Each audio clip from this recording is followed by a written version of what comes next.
Donald J. Trump's main campaign promise to the country was, "I will build a great, great wall on the southern border," and later claimed to have Mexico pay for its construction. It was a promise that greatly sparked both controversy and nationalism, ingredients to the perfect campaign. Throughout his entire presidency, Trump has pushed for this new wall, and construction has already begun in southern Texas. Jonathan Beer from the Cato Institute reports that plans for the wall state that it will be approximately 1,000 miles long, 35 feet high, and contain a 10-foot tunnel barrier underground. For some, Trump's new border wall is a critical asset to the nation's security. However, others argue the country should be opposed to construction due to its numerous implications. Regardless, a solution to this controversy is definitely achievable. First and foremost, protected border walls can and will bring security to our country. According to the Trump administration's website, the wall will significantly reduce drugs and crime, acts of terrorism, and excessive American spending on things like welfare, health care, and law enforcement related to illegal immigration. Wall segments built in the past have also worked. According to Debbie Lesko from USA Today, after the wall near Tucson, Arizona was built, apprehensions at borders dropped 90%, and after the wall in Yuma, Arizona was built, apprehensions dropped 95%. It is to be noted that this is at the border wall and not the legal crossings. Won't a bigger wall help even more? Not necessarily. The problem is more than just whether the wall should or should not be built. It is partly a matter of if the wall can even be built along certain areas of the border. Beer explains, entities other than the federal government, such as states, Indian tribes, and private individuals, control over 2/3 of borderland property. Private properties own the vast majority of the border in Texas, and for this reason, roughly 70% of the existing border fence is located in California, Arizona, and New Mexico, which are federally owned. Only the owners of that land could permit the construction of the wall, and if the government resorted to eminent domain, it could not only be challenged by the landowners in court, but it would also be very costly for the nation, as eminent domain requires government to compensate private owners justly for their land. Certain areas of the border may not even be able to accommodate fencing or a wall at all. Many areas along the border are riparian areas, contain river crossings, or are on the coast. Water erodes the barrier, and flooding can cause extensive damage not only to the wall but surrounding areas. Beer further demonstrates that, in 2011, for example, a flood in Arizona washed away 40 feet of a steel fence.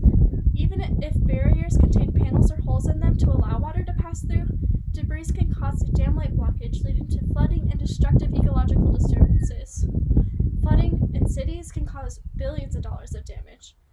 Holes and damages to the fence are also extremely costly to maintain and fix.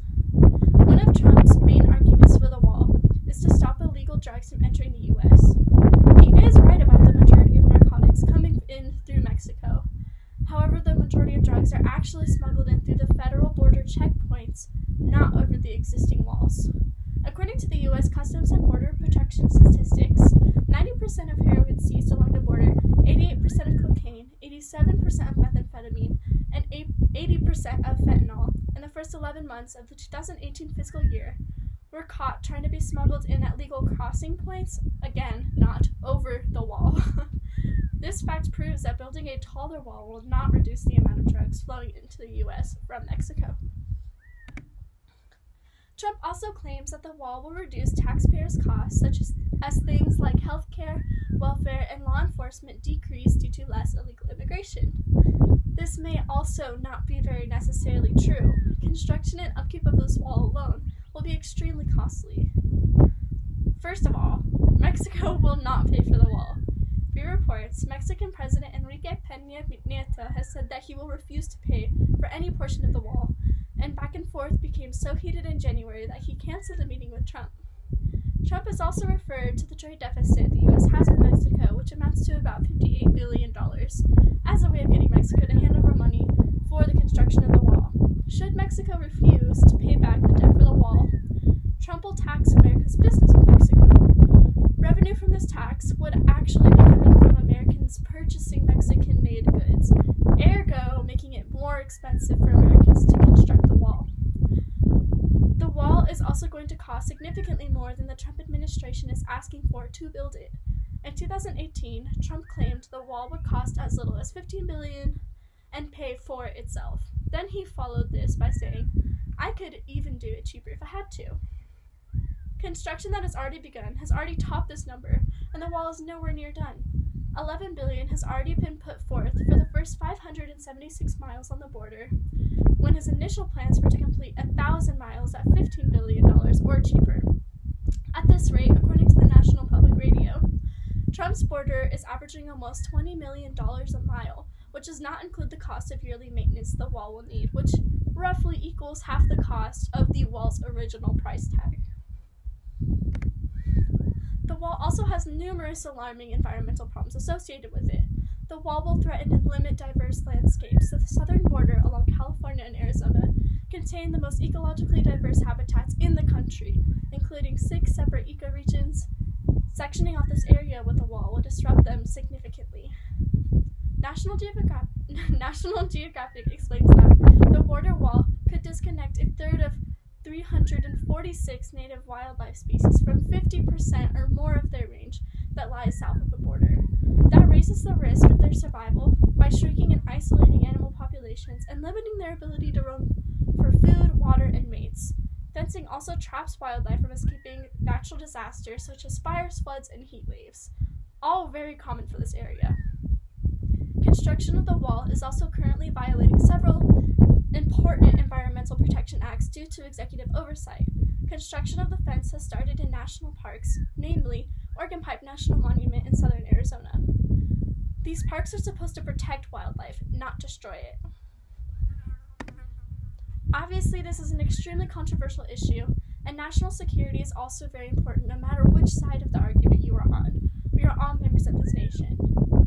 Rather than focusing on the illegal crossings of the borders as the issue, the real issues in the U.S. keeping illegal immigrants here need to be handled first. Cutting the demand for drugs in the U.S. will ultimately decrease illegal transportation and smuggling and demand of drugs. This can possibly be tackled by better education and understanding of the negative side effects of drugs and how to handle addiction, which is, in fact, a disease. The U.S. can also better fund recovery programs to help those who are already facing addiction. Many, if not the majority of immigrants, come to America seeking better job opportunities. In fact, without a job, illegal immigrants would not be able to stay in the U.S. Combating corrupt American industries that take advantage of cheap labor by paying under the table should be investigated and heavily penalized. Discouraging illegal employment could be a very plausible way to reduce the amount of illegal immigrants staying in the U.S. Additional to seeking better job opportunities, many families are simply trying to find a better life and escape the extreme hardships that they are facing in their own countries today. The U.S. should find a better way to care for refugees that seek help and come up with a more reliable system of allowing immigrants to become a U.S. citizen legally. To me, America has always been a melting pot of people trying to seek a better and more successful life in the strive for the American dream. Lady Liberty's light to this day shines across the Hudson River, welcoming people to the New World. At the end of the day, we need to consider how we want our country to look to those outside of our borders. With a wall, or with open and welcoming arms? It was only a few hundred years ago that we were immigrants to this land ourselves. With a little compromise, a better solution can be reached that does not include a great, great wall. Thank you.